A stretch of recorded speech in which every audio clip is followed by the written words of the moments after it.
शिव जटाधराय हर हर भोले नमः शिवाय। जटाधराय शिव जटाधराय हर हर भोले नमः शिवाय। जटाधराय शिव जटाधराय हर हर भोले नमः शिवाय। जटाधराय शिव जटाधराय हर हर भोले नमः शिवाय। ओम नमः शिवाय। ओम नमः शिवाय। हर हर भोले नमः शिवाय। नमः शिवाय। नमः शिवाय। हर हर भोले नमः शिवाय। शिव गंगाधराय शिव गंगाधराय शिव गंगाधराय शिव गंगाधराय शिव गंगाधराय शिव गंगाधराय हर हर भोले नमः शिवाय। हर हर भोले नमः शिवाय। हर हर भोले नमः शिवाय। हर हर भोले नमः शिवाय। ओम नमः शिवाय। ओम नमः शिवाय। हर हर भोले नमः शिवाय। नमः शिवाय। नमः शिवाय। हर हर भोले नमः शिवाय। नमः शिवाय। ओम नमः शिवाय। हर हर भोले नमः शिवाय। शिवाय नमः शिवाय। हर हर भोले नमः शिवाय। ओम नमः शिवाय। ओम नमः शिवाय। हर हर भोले नमः शिवाय। नमः शिवाय। हर हर भोले नमः शिवाय। हर हर भोले नमः शिवाय। हर हर भोले नमः शिवाय। हर हर भोले नमः शिवाय। हर हर भोले नमः शिवाय। हर हर भोले नमः शिवाय। भोले नमः शिवाय।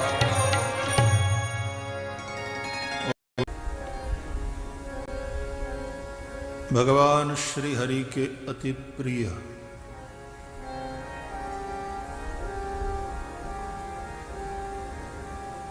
बल्कि उनके प्राण, उनका हृदय, उनकी आत्मा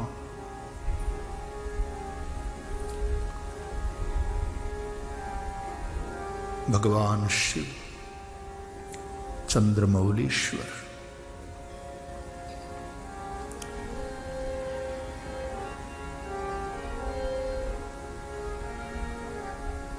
शिव समान वैष्णव कोई नहीं है संसार में,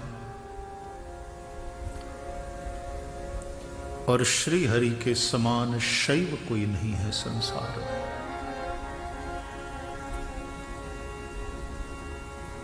शिवस्य हृदयं विष्णु, विष्णोश्च हृदयं शिवः, ऐसा कहा गया है। शिव का हृदय है विष्णु और भगवान विष्णु का हृदय है शिव। हरि और हर कहने सुनने दिखने में दो है, वास्तव में वे एक ही है।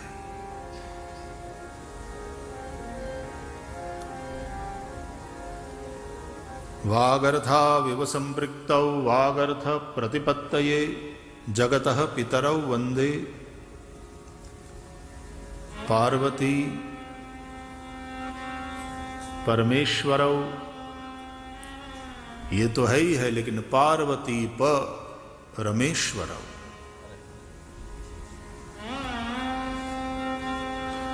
जिस प्रकार शब्द और उसका अर्थ, वाणी और उसका अर्थ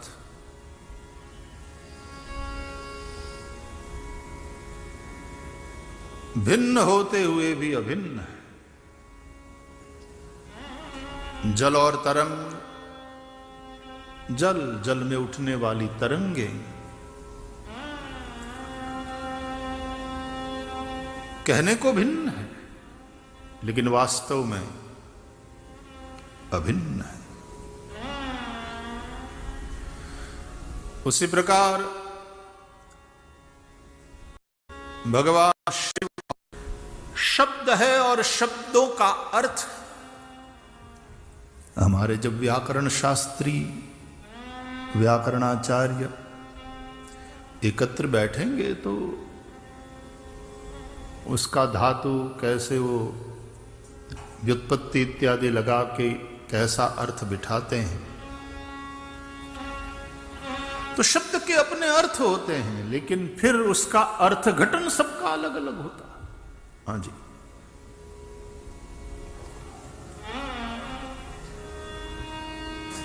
उसी भाव से इसी श्लोक को हमारे विद्वानों ने अलग अर्थ में भी लिया है कि यहां केवल भगवान शिव और पार्वती के एकत्व की बात नहीं कही गई है, परंतु पार्वती परमेश्वरौ, ये अर्थ तो है ही है, लेकिन पार्वती रमेश्वरौ, पार्वती के पति भगवान शिव और रमेश्वर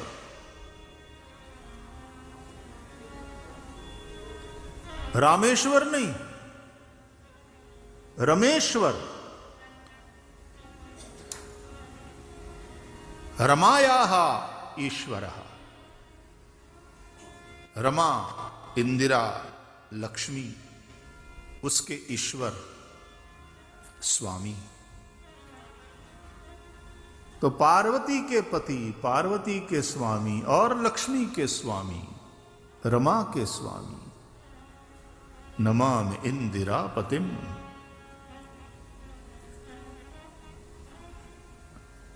यानी शिव और विष्णु,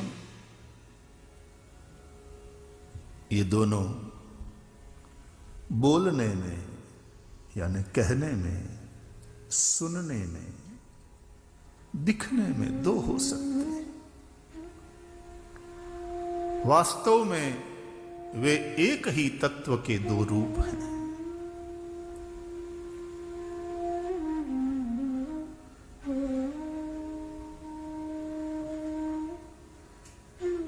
वही शिव है, वही विष्णु।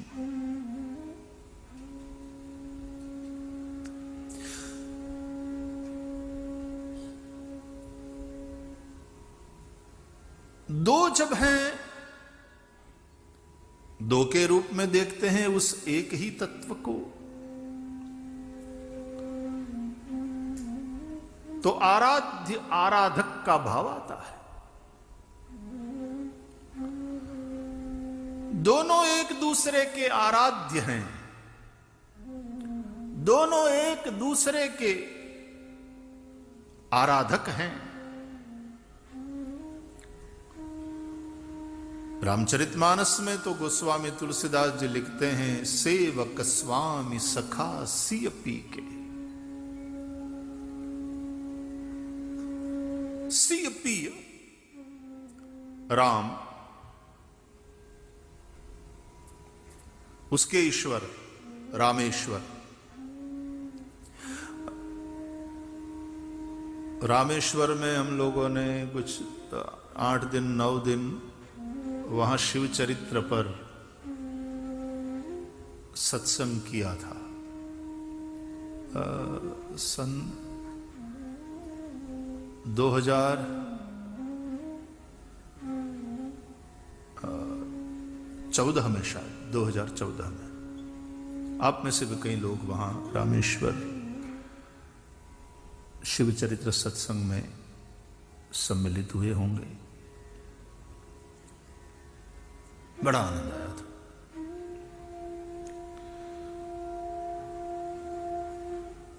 तो राम के ईश्वर, राम के आराध्य, राम के स्वामी, सेवक स्वामी सखा, 3 संबंध है दोनों में परस्पर।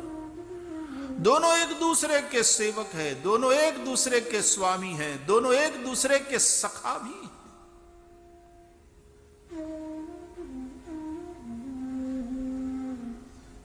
राम के ईश्वर है, राम के आराध्य है शिव, रामेश्वर है। या तो राम को ही जो ईश्वर अपना मानते हैं वो, ऐसे भगवान शिव जो राम को अपना ईश्वर राम जिनका ईश्वर है वो रामेश्वर। देखो, तो नाम ही ऐसा है कि दोनों प्रकार के अर्थ, दोनों प्रकार के भाव उसी एक नाम से निकलते हैं, प्रकट होते हैं।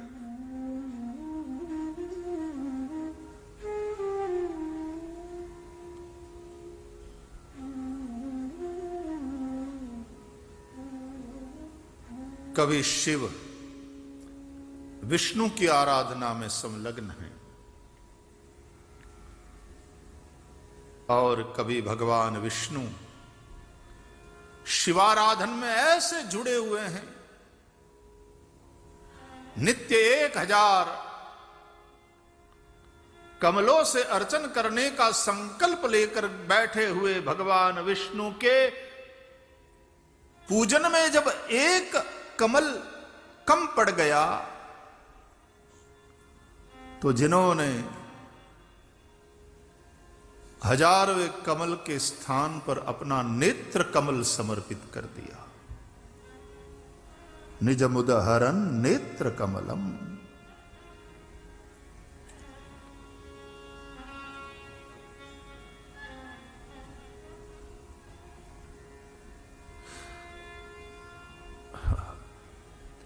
अपने आराध्य को आप जो भी कुछ दोगे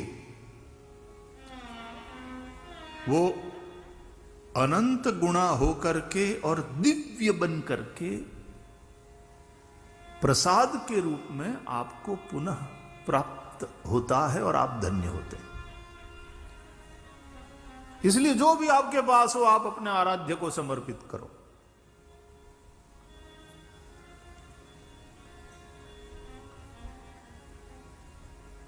जो भी सत्कर्म करो अपने आराध्य को समर्पित करो।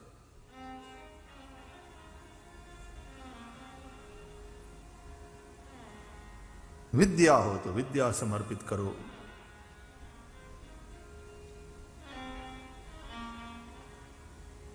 आराध्य को समर्पित करो।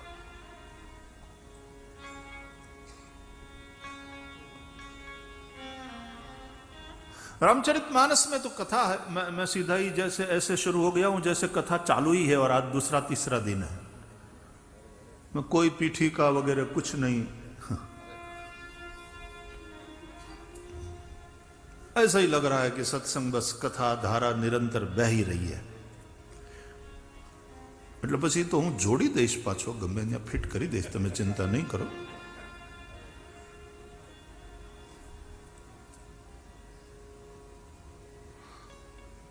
તમને એમ થશે કે અચાનક હું ત્રીજા દિવસની કથાઓ એવી રીતે બોલવા માંડ્યા।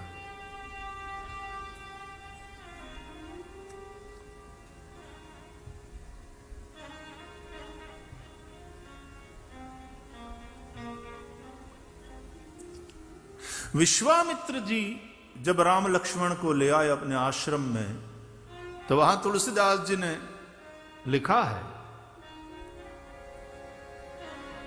तब ऋषि निज नाथ ही जिय चीनी, तब ऋषि निज नाथ ही जिय चीनी, तब ऋषि निज नाथ ही जिय चीनी, तब ऋषि निज नाथ ही जिय चीनी, विद्यानिधि कहूँ विद्यादीनी, विद्यानिधि कहूँ विद्यादीनी, विद्यानिधि कहूँ विद्यादीनी, विद्यानिधि कहूँ विद्यादीनी। विश्वामित्र जी भगवान श्री राम को पहचान करके और फिर उन्होंने अपनी सारी विद्या राम को समर्पित कर दी। कौन है वे? बोले विद्यानिधि। विद्यानिधि को क्या दिया? बोले विद्या दिया। कमाल है।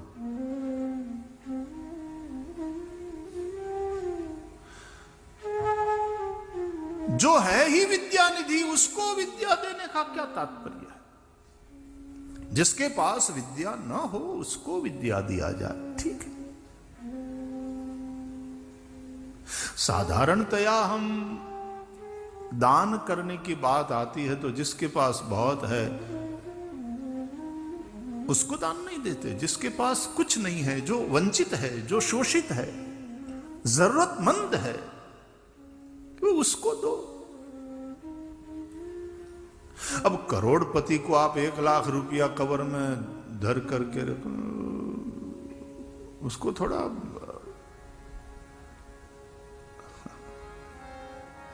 एक तो उसको चाहिए नहीं, और करोड़पति अरबोपति आदमी के तुम 1001 रुपये का दक्षिणा दो,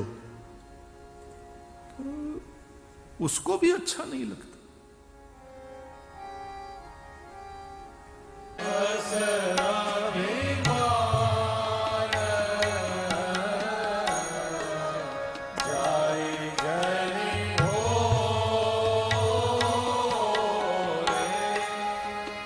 मैं सेवक रघुपति पति मोरे, मैं सेवक रघुपति पति मोरे, अस अभिमान जाहि जनि भोरे, अस अभिमान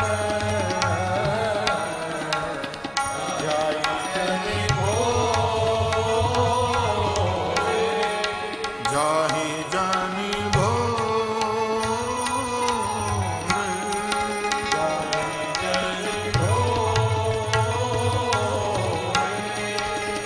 जाहि जनि भोरे, जाहि जनि भोरे, है तो वो भी अभिमान, लेकिन उस अभिमान का रंग ढंग अलग है। ऐसा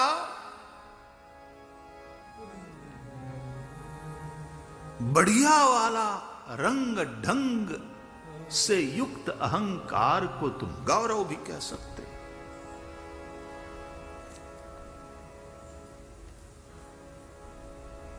तो भिखारी, उसको चाहिए कुछ और उसको जो मिलता है वो भीख है। दान और भीख जो फर्क है वो समझना।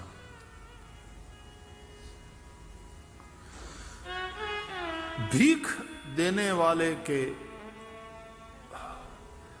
मन में हो सकता है उतना भाव न हो, दानी के मन में दीनता होती है। वो भिखारी निरहंकारी बनकर मांग रहा है, लेकिन भीख देने वाला हो सकता है अहंकार से भरा हो।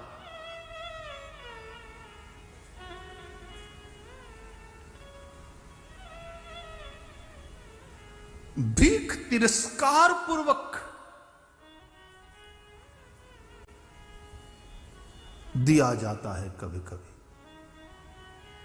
कभी कभी तिरस्कार पूर्वक भी दिया जाता है, क्योंकि भीख है। लेकिन जो तिरस्कार पूर्वक दिया जाए वो दान नहीं हो सकता। नमस्कार पूर्वक दिया जाए वो दान है। इसलिए देने वाला नमस्कार करेगा, दीन बन करके देगा। मैं देकर तुम पर उपकार कर रहा हूं ये बात नहीं, आपने स्वीकार करके मुझे उपकृत किया, ये भाव देने वाले दाता के मन में बनेगा। दान शब्द बड़ा ऊंचा है, बड़ा महत्वपूर्ण, बड़ा अद्भुत है।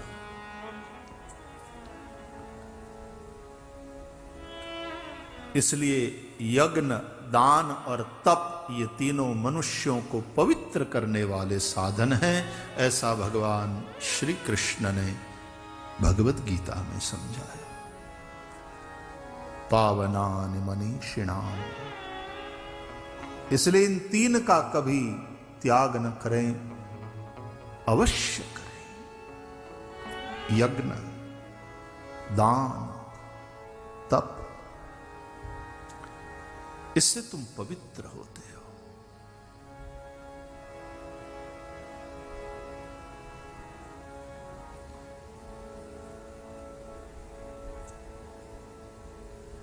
तो भिक्षा में सन्यासी हो या ब्रह्मचारी मांगता है।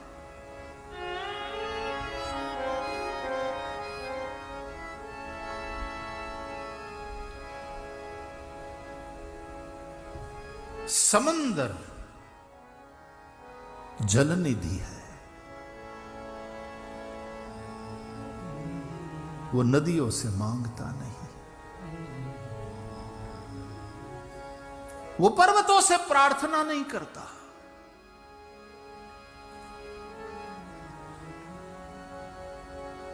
और वो जल निधि है, लेकिन पर्वत अपनी बेटी रूपी नदियों को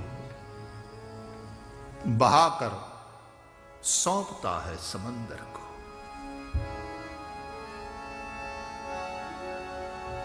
सरिता जल जल निधि महु जाए।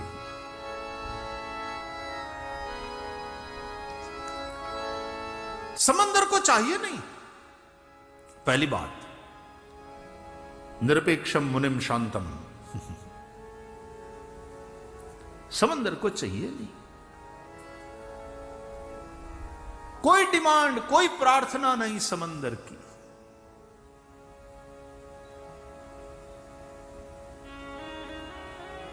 लेकिन पर्वतों से निकली नदियां समंदर के पास आती हैं। जिस तरह से हम लोग कन्यादान करते हैं, उसी प्रकार पर्वत भी पिता है। वो अपनी पुत्रियों, इन नदियों को, समंदर को दान देता है, कन्यादान है।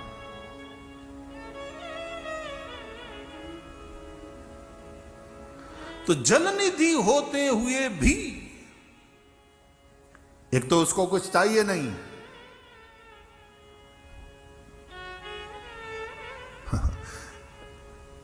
इसलिए भगवान शंकर को पार्वती सौंपते समय हिमाचल कहते, का देव पूर्ण काम।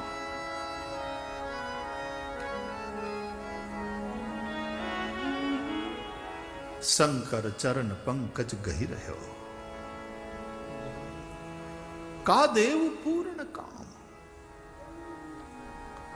आप पूर्ण काम हैं, आपको तो कुछ चाहिए नहीं। मैं आपको क्या दूं, कैसे दूं? आप इस पार्वती का स्वीकार करो, मेरी प्रार्थना।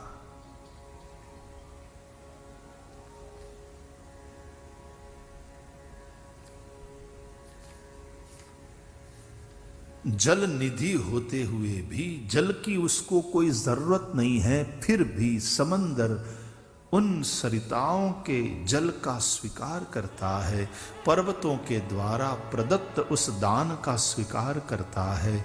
इसमें जलनिधि की उदारता है, यह भी एक उदारता है। इसलिए समझ लो, देने वाला ही उदारता पूर्वक देता है, ऐसी बात नहीं। देने में तो उदारता होती है, होनी चाहिए, लेकिन स्वीकार में भी एक उदारता होती है।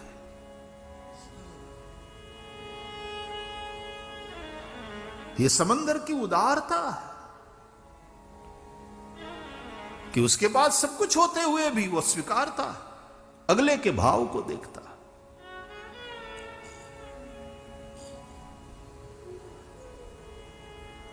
उन नदियों के भाव को भी और उन नदियों के पिता के भाव को भी। हां, दोनों का भाव होना चाहिए। बापा परणावा मागे पण ओली नो ઈચ્છતી હોય જ્યાં લગ્ન કરવા તોય ખોટું, ઓલી ઈચ્છતી હોય પણ બાપાને વાંધો હોય તોય મજા ના આવે। ઠીક है, પછી ભગાડીને લઈ જાય।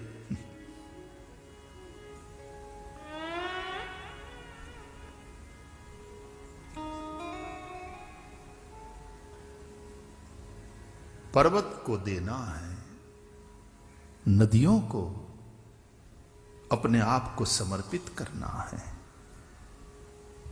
तब समंदर का उन्हीं प्रेम का प्रतिघोष प्रकट करते हुए उदारता पूर्वक उन नदियों का स्वीकार,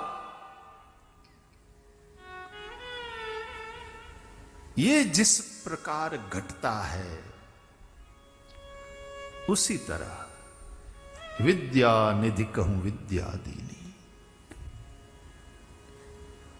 राम विद्या निधि है, उनको क्या विद्या की जरूरत, लेकिन विश्वामित्र ने उन्हें विद्या प्रदान किया और विद्या निधि ने भी बड़े प्रेम पूर्वक स्वीकार किया।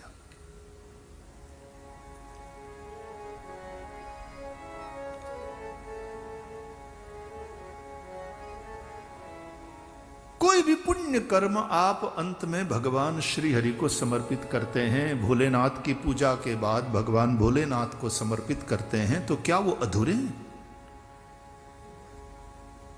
कि लो थोड़े हमारी ओर से भी पुण्य थोड़े और ले लो ताकि आपका कल्याण होए। क्योंकि पुण्य तो कल्याणकारी होता है और ये खुद शिव है, ये स्वयं कल्याण स्वरूप है, ये शंकर है, अनेकों का कल्याण करने वाले। हम अपने पुण्य कर्म उन्हें समर्पित करके उनका कल्याण बढ़े, उनके कल्याण की कामना करें।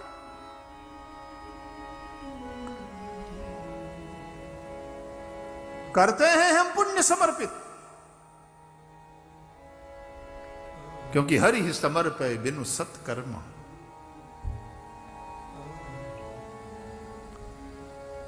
कायेन वाचा मनसेन्द्रियैर्वा बुद्ध्यात्मना वा प्रकृते स्वभावात् करोमि यद्यत् सकलं परस्मै सदा शिवायेति समर्पयामि। इत्येषा वाङ्मयी पूजा श्रीमच्छंकर पादयो अर्पिता तेन देवेश प्रीयताम में सदा शिव।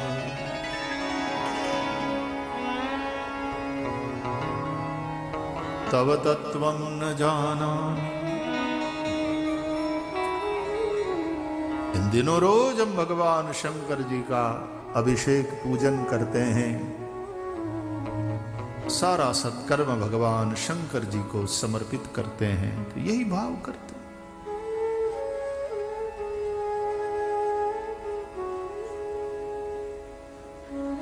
इन पुण्य कार्यों की सार्थकता उसमें है कि अपने आराध्य को समर्पित किया जाए। इसलिए अंत में अर्पण होता है।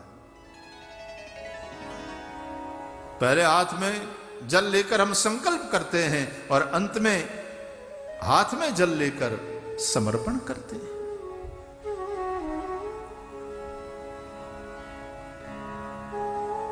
तेन श्री चंद्रमौलीश्वर प्रीयतान्नम अनेन पूजनेन अभिषेक पूर्वक पूजनेन भगवान सांब सदाशिव चंद्रमौलीश्वर प्रीयतान्नम।